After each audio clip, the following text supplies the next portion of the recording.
In March 2025, the Department of Justice, under President Trump's Attorney General Pam Bondi, made a stunning and unexpected reversal on firearm suppressors, a move that sent shockwaves through both the legal and gun-owning communities. For nearly a century, suppressors, often called silencers, were regulated just like machine guns under the National Firearms Act of 1934.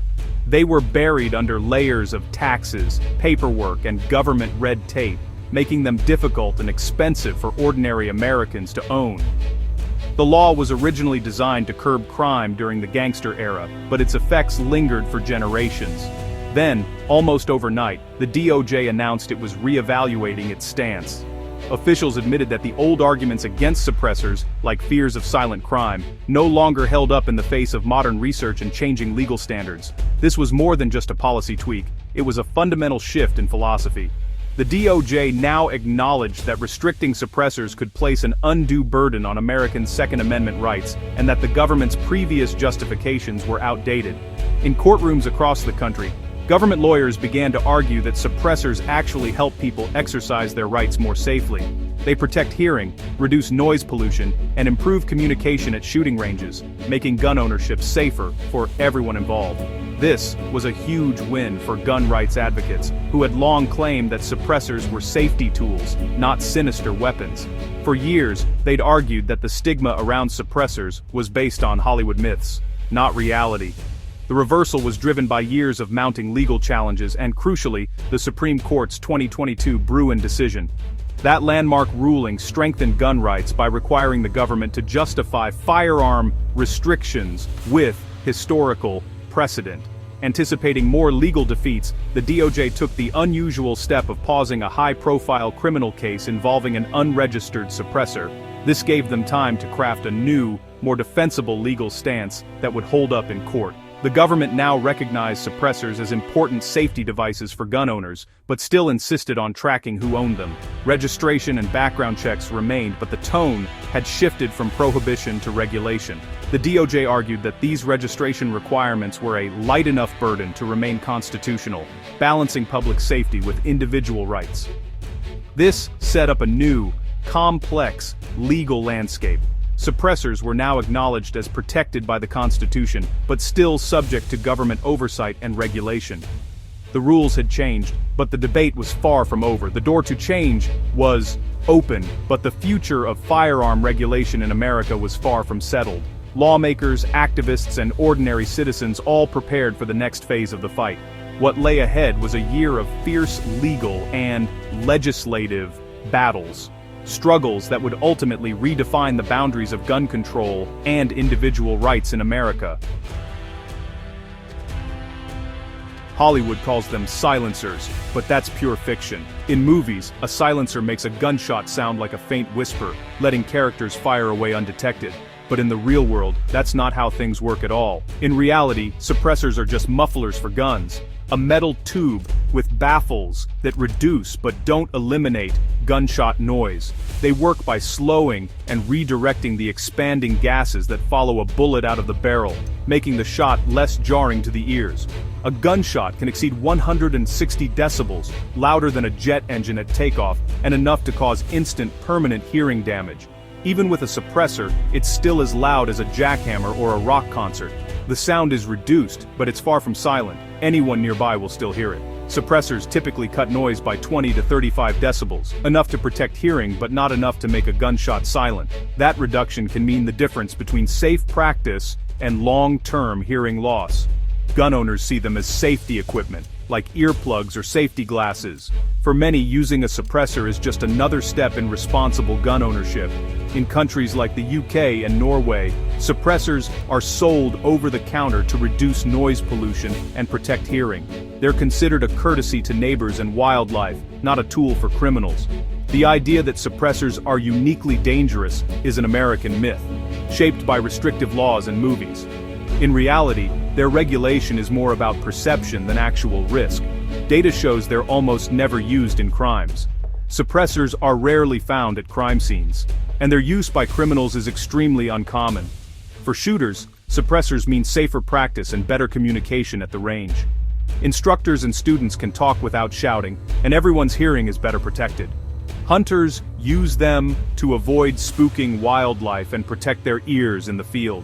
A quieter shot means less disruption to the environment and less risk of hearing loss over time. Law enforcement and military rely on them for hearing protection and clear communication. In high-stress situations, being able to hear commands can be critical. The push to deregulate is about treating suppressors as practical safety tools, not weapons of stealth. Advocates argue it's about public health, not Hollywood drama. The debate is about health, safety, and common sense, not Hollywood fantasy.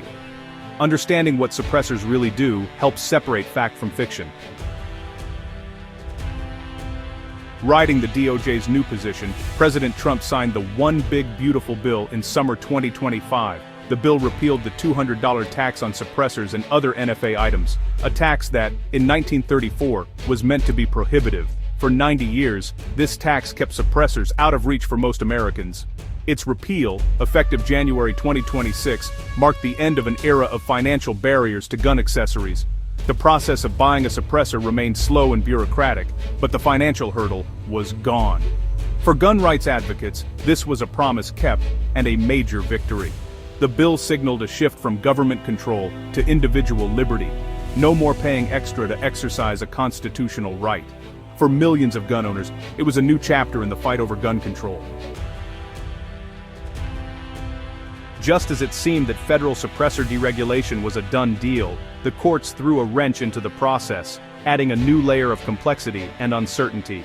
In September 2025, the Fifth Circuit Court of Appeals issued a decision that surprised many legal experts. The court upheld the conviction of a man who possessed an unregistered suppressor, even though the tax requirement had been struck down. The judges ruled that, despite the elimination of the tax, the National Firearms Act's registration requirement remained constitutional and enforceable.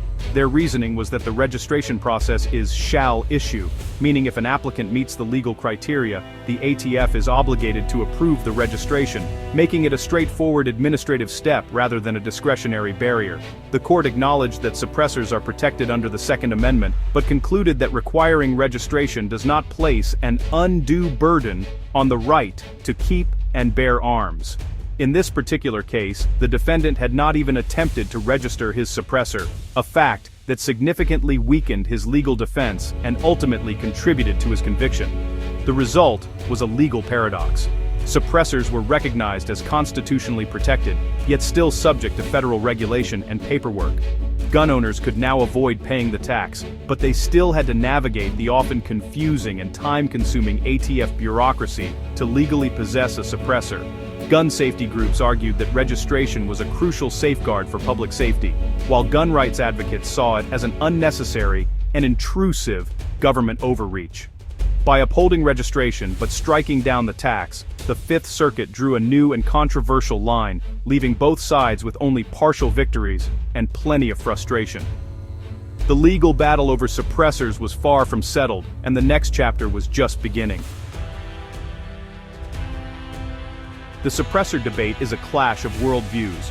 Gun rights advocates see suppressors as essential safety gear, protecting hearing, improving accuracy, and making shooting safer. They argue that deregulation would encourage safer, more frequent practice and align the U.S. with other Western nations.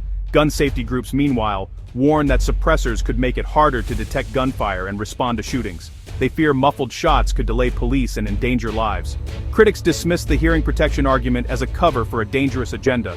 For them, the NFA's tax and registration were vital barriers. Repealing the tax was reckless. The debate is about safety versus risk, with both sides convinced they're protecting the public. The tax repeal sparked a swift counterattack. In December 2025, Democrats introduced the Medicare Investment and Gun Violence Prevention Act. The bill would restore the $200 NFA tax and funnel the revenue, over $1.7 billion in 10 years, directly into Medicare. This clever move reframed the debate: support gun control or support healthcare for seniors. Supporters called it a win-win. Opponents called it a cynical ploy to punish gun owners. Republicans argued the Second Amendment isn't a privilege to be taxed for social programs. The bill faced long odds, but it sharpened the political divide ahead of the next election. The impact of the tax repeal was immediate. On January 1, 2026, the ATF's e-form system was flooded with 150,000 suppressor applications in a single day. Decades of pent-up demand were unleashed as the financial barrier vanished. Suppressors began moving from niche accessory to mainstream safety equipment. The market boomed, but the ATF faced a massive backlog. Wait times stretched even longer. Bureaucratic delays became the new barrier, frustrating gun owners. Gun safety groups saw the surge as a public safety nightmare, fearing more suppressors would mean more crime. Tracking so many new devices became harder, raising concerns about misuse. For gun owners, it was a victory for freedom. For critics, a dangerous new era. The stakes of the debate had never been clearer. By early 2026, the suppressor landscape was more uncertain than ever. The tax was gone, but registration remained, an unstable compromise. Congress was gridlocked, with both sides fighting over funding and new restrictions. Legal battles loomed, with the Supreme Court potentially deciding if registration is an unconstitutional burden. States might pass their own laws, creating a patchwork of regulations. For gun owners, the path was clearer but still full of hurdles. For safety advocates, the proliferation of suppressors felt like a growing threat. The debate was sharper than ever, and the future of gun regulation hung in the balance.